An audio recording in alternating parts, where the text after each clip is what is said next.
Welcome back, folks, to episode 57 of the Running Man Self-Regulation Skills and Self-Improvement Project podcast with me, your host, Dr. Armando Dominguez, PhD in health psychology, licensed professional counselor, and an adjunct professor at a local community college. And what we're going to be discussing today is going to be almost a part two to the last episode, episode 56, about concept failure and application failure. So this really isn't truly part two, but will be an adjunct and will help us understand a little more in the realm of self-regulation skills when I'm learning them to overcome those things that are difficult, such as mood and outbursts and this sort of stuff that may be uncontrollable when things happen suddenly and I feel overwhelmed. Also, whenever I might have anxiety or have a sense of overwhelm such that I feel like I can't manage what's happening in not only my physical environment, but also my mental, emotional environment. And the information I'm going to share with you today has been around for a little bit, since about 2012. There was a grant provided to the National Institute of Health in 2012 that was having to do with self-regulatory skills and what happens in the brain, the structures in the brain, and also where the metabolism of sugar happened while the process of self-regulation was being applied. But in addition to that, what it was is specifically within the field of cognitive neuroscience. And this is something that's really helpful, not just to the people that struggle with stress, but also those people on the helper side of the desk, wherever we're talking about clinicians, doctors, also counselors such as myself and social workers whenever we're trying to help, because we are dealing with a human-to-human interaction. That's one thing that we tend to forget, because we get really high-minded about the fact that maybe I'm a professional, semi-professional, and I'm helping patients, or patients get a little high-minded in the sense that unless you have certain qualifications or maybe they consider you not qualified because of lack of training, that somehow they're out of the realm of help and you don't understand. Now, that was a big, hairy run-on sentence, and my English teacher would probably not be really happy with me, bless her heart. But the reason I stated it that way is that it's all very connected. And there's a point to what I do. Rarely do I do anything by accident. Accidents do happen once in a while. And what I tell you is that whenever I say or do something, generally it is with a point behind it, with the indicator of direction relative to the education, so we can move forward and get better as a result. So what we're going to touch upon right now is what was studied in that very nicely done study with the National Institute of Health, having to do with, once again, cognitive neuroscience and what happens to us whenever we're trying to self-regulate and learn self-regulatory skills. Some of the structures that were noted were the prefrontal cortex, that has to do with the frontal part of our brain, the higher part of our brain, and that's also known as the neocortex, having to do with the or neocortical structures, the higher structures that have to do with our ABCs, our 1, 2, 3s, also with memory and recall. But not only that, but in the social sense, it also provides us what we would call our brakes or our filters that would allow us to note what would be considered socially appropriate, things that we learn to be socially appropriate, because when we're under age 2, most of us were unsocialized little savages. I love that term, but at the same time I say it jokingly because we're in the process of learning how to become socialized to our groups, our tribes, our villages, our families, homes, jobs, this sort of stuff over time. But also, these are the times that we have to learn to actually not only access those areas of self-regulation and self-control, but also when to use those. Now, this is all a very well-known thing, and the understanding of this generally goes unspoken, but I'm the one that's going to speak it, because there are a lot of times we run around with these assumptions, assuming that we have learned, assuming that we have gotten those opportunities to gain those skills, and some of us may not have. So to think very clearly and very distinctly is a good thing, but more specifically and categorically is to realize that there are some people that have and haven't, and have only gotten marginalized bits and pieces of what would be the opportunity to learn certain self-regulatory skills, especially the emotional, mental self-regulation, in addition to the behavioral as a result when the mental, emotional gets much too intense. So here we go. This is going to be the beginnings of self-regulatory skill building process as it occurs within us, not only in our brain, but also in our environment when we're learning the social skills, whether it be from family or whomever it is that we're learning behaviors from. Just like we learn language, we can say that we largely, by learning and by observation rather, vicarious learning. Albert Bandura's studies covering this, very profound studies indeed, but really laid down some foundation as to understanding how we learn language, how we learn behaviors, and much of it is by watching other people. Those other people being our family or those closest to us, most frequently seen by us, and even those that we may go to school with, and then we come home and get in trouble with mom and dad because where'd you learn that word, or where'd you learn how to do that? And questioning and knowing that, well, those things don't occur in our household. Where did you get that? And I remember being a child, being parented and saying things, and my parents were like, where did you learn that? And usually it wasn't that polite and more abrupt, but these things occur because we are vicarious learners. We are primarily observational learners, unless, and this is visual, assuming we're not congenitally blind or have some limitation to our sight, which is, it's no disrespect to mention that, but just an identifier, calibrating the fact that that can actually impact what it is that would be our learning options that we would have available. But whenever we're thinking about the development of skills, self-regulatory skills, there is a component in our higher cortex and our dorsal lateral structures that's going to be more towards the back and to the sides of the brain, so to speak. If you want to look at the anatomical structures that activate whenever we're learning the self-regulatory and social filters of sorts, having to do with not only with language but behaviors as well. It's not just the higher cortical, but also the motor learning aspects that will allow us to regulate when we touch, don't touch, reach, don't reach, as much as think, don't think certain things or say certain things in certain contexts. So there's a very, indeed, I would say, higher thinking, reasoning, rationale process that kicks in after the fact when we get older. But we have to understand that most of these behaviors that we're measuring and managing and controlling stem from the deeper subcortical structures that come from the cerebellar areas and the emotional areas that will motivate or demotivate us to do or not to do. Subcortical, when we're talking about motor learning, we do have some higher cortical structures that are involved with that for the voluntary motor stuff that we do. But whenever we're talking about the subcortical closer to the autonomic reflexive, there are things that will occur whenever under the right measure of stress that will override our best thinking. So whenever learning self-regulatory skills, we're assuming two things. One is that we're in a safe environment, and two, that our perception of that safe environment, this is an important one, our assumption of safety within that safe environment, in quotes, is met, and therefore I am at my fullest prefrontal cortical capacity to be able to make sense of what I'm learning and be able to follow along with it such that learning can occur in a relatively safe environment. Learning happens better and turns into long-term work and memory more effectively whenever we're happy campers for the most part. And that's a very important thing. Now, one thing that I will note is that whenever we are under stress, and let's say we're learning in a stressful environment, we do learn things very quickly. But there's also a very heavy emotional load that may parallel the experience of learning said skills. So it may tie certain emotional thoughts and remembrances that may either limit or actually motivate those actions to be a little more intense, a little stronger. And maybe whenever we do things, we may not enjoy them as much, especially if it's a behavior that is neutral and not tied to a self-defense situation, for instance. But whenever we're thinking about just base motor learning, being able to repeat a behavior, a physical skill that requires practice and time, we have to understand that there is also a neuroplastic effect. That means that our neuronal structures are being affected. We're eliciting signal through those neuronal structures and we're synapsing connecting as we're doing that.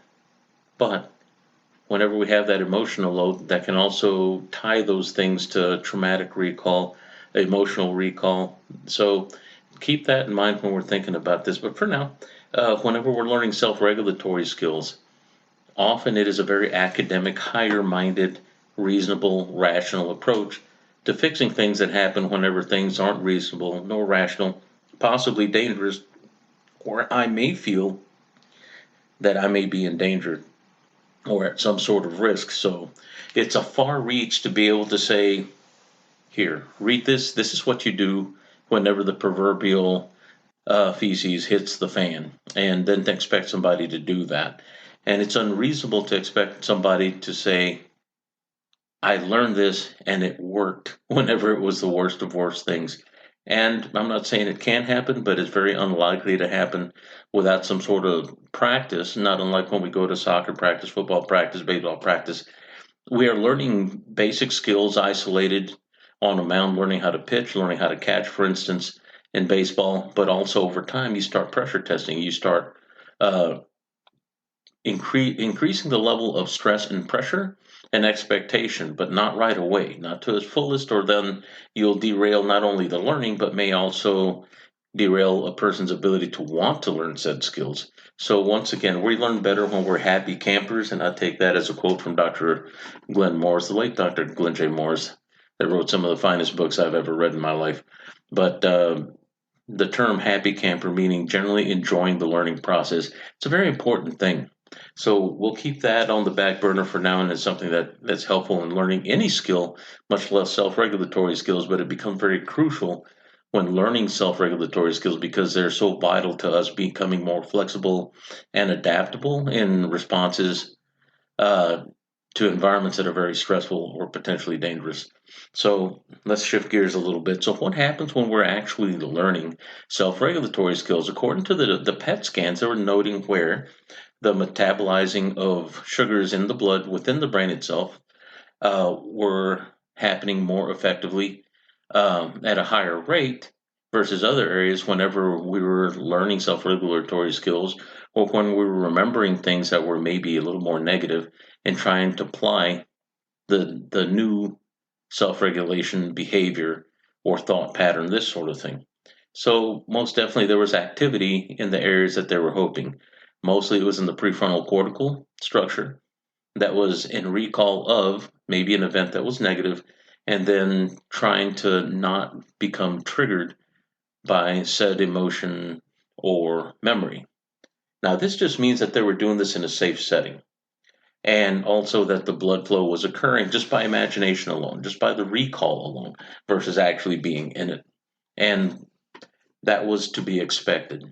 Now, what was also noted by fMRI is realizing what structures were lighting up and the differences before and after when learning self-regulatory skills.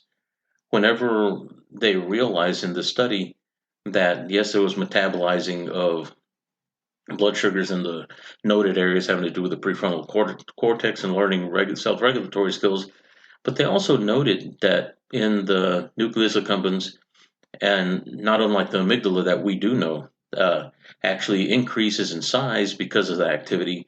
There are more synaptic responses occurring. So we have neuronal growth.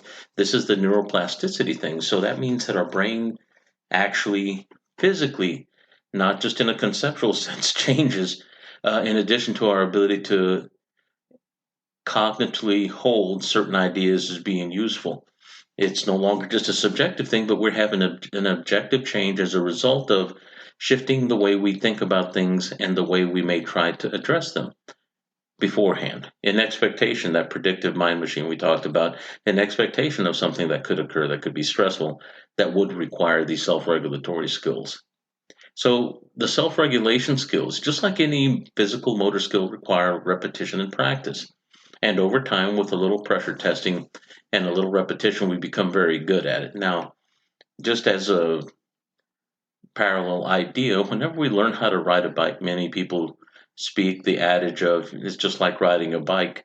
And you remember it once you get back on it. You may lose some of the refinement. You may know how to ride the bike and turn the handlebars and pedal at the same time and coordinate, and you can get smooth, but you're not as smooth at first blush whenever you get back on the bike after maybe 10 or 12 years of not riding a bike, but you remember how. But it also comes back rather quickly, and then once you condition to it, you realize, wow, this won't take long. It might take a little more time to recover from having sore legs, but you'll remember how to do it because the body remembers. Now, whenever we are learning self-regulatory skills, not so different, there is a practice quality. Just like whenever we have motor skill learning, we always talk about how we have muscle memory. Well, in fact, we do have certain pathways that recede a little bit whenever we don't do certain things. In the lines of addiction science, in particular, addiction to substances and/or behaviors, process behaviors, and things that require something external to get a payoff, some release of dopamine, for instance, or wherever we start using things excessively to make ourselves feel good that are external to us, those pathways get extra support. But we also know that synapses recede when they're not being used. We know that there's certain ones that will grow and we continue to use them. So the more practice you have doing a certain behavior, yes, they get stronger, they get better. In other words, by default, we become more skillful. Even those things that we would consider addictions, if we really look at it through the lens of having repeated a behavior to the point of skillfulness, such that it is now a no thought behavior. It becomes second nature. Now we have a fight on our hands if we're trying to stop those behaviors, especially if they're unhealthy for us. So, whenever we're thinking about this, anything that we repeat, once again, anything that we repeat will create neuroplastic response and we'll have synapsing, we'll have extra connections growing in support of those areas. Not only the primary is being used, but also secondary. So that way, if something happens to the primary area, you still kind of are able to do those things. And it becomes almost a holographic effect in the sense that you have lower quality copies of those memories in other areas than just in the areas involved. So it's almost like a bad copy of a copy. If you copy enough, it's still going to be quality enough that you can identify it or for it to fire. But they're backups, and we have backups in our brain in that sense. So if something is repeated often enough, that means our body responds and adapts in the sense that it has prioritized it. So what are the behaviors that I prioritize? If I get angry a lot without regulation, what is the body prioritizing? Is it the anger or the stopping of that anger? Because if you're having anger, that's a survival response. It's a secondary emotion. What might be driving it may be very much a priority and very serious. But if we're not adding a self regulatory attempt within the realm of having those experiences, then it's going to be the emotional load and the expression of that that becomes prioritized, not the stopping of it or the regulation of it. And if you do it often enough, that priority is going to be occupying much of what we will call regular responses. And this is where, in the clinical setting, I've heard people complain about having anger outbursts and not being able to control themselves. And that is not dishonesty on their part or maybe giving themselves an out and letting themselves off the hook. You practice often enough, things happen fast enough and with enough intensity. We're talking about a second nature of the response. When things become that natural, they become difficult to stop.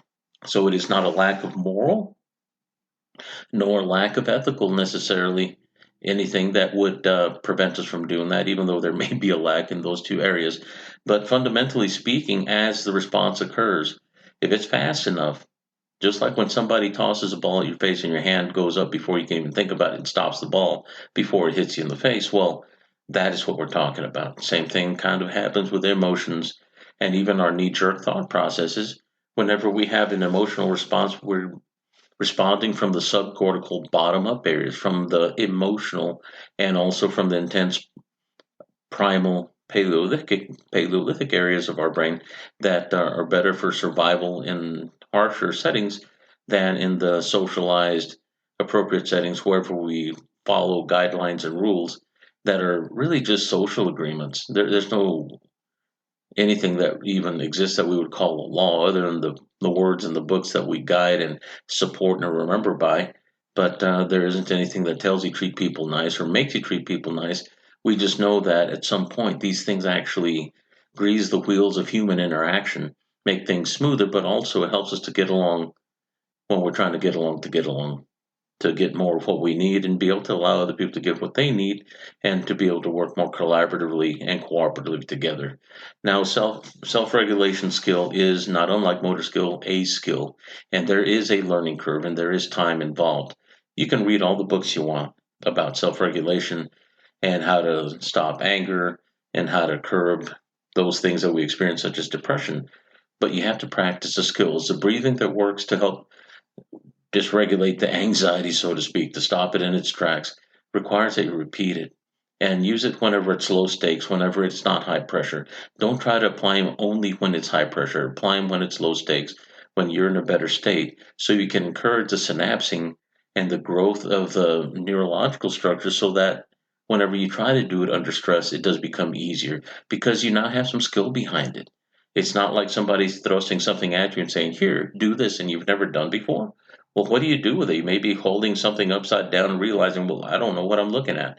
And not unlike that, our self regulatory skills can seem unfamiliar in ground that seems way too familiar whenever we may dysregulate, get upset, get angry, depressed, anxious. But yet, this new thing that you're throwing in there, I don't know what to do with it or where to put it. And that's okay. But if we recognize that we're the best learners when we're happy campers, learn to use these skills when it's low stakes. Build skill with them over time.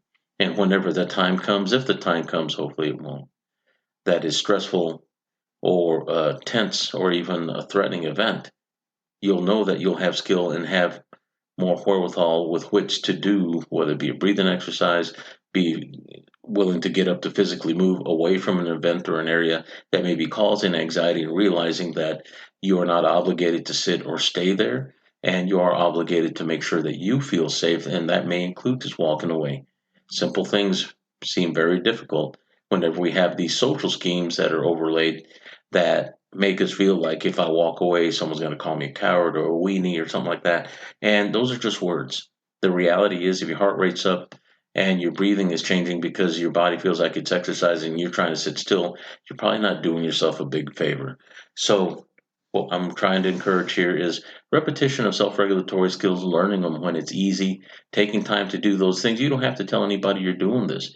They're kind of ninja that way.